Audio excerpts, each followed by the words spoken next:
Samantala, sa ika-6 na anibersaryo ng pagkamatay ni Ruby Rose Barameda, naglabas ng sama ng loob ang kanyang pamilya dahil sa pag-atras ng testimonya ng state witness sa kaso. Narito po ang report. Huwag muna silang magpakasaya kasi papatunayan namin kahit wala si Montero, malakas ang ebidensya namin, malakas ang kaso namin, mapapakulong namin kung sino ang pumatay sa kapatid ko.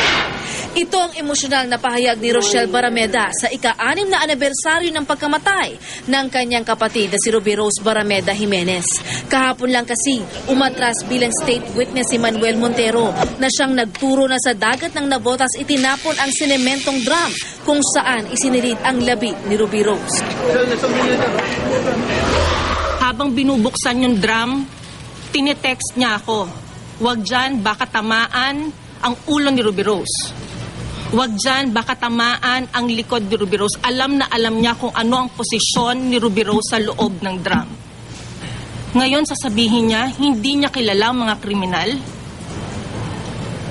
Magkano? Magkano ang kapalit? Saan ka man naroon, Manny Montero, ito si tatay mo laging inayakap mo at pinangako mo sa amin na hanggang matapos hindi niyo kami iiwanan.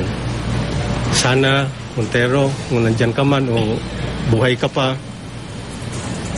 andyan pa rin kami na nag-aano sa'yo sa katapatan mo. Humugot ng suporta ang mga Barameda sa Perpetual Health College sa Las Piñas, kung saan nag-high school at kolehiyo si Ruby Rose.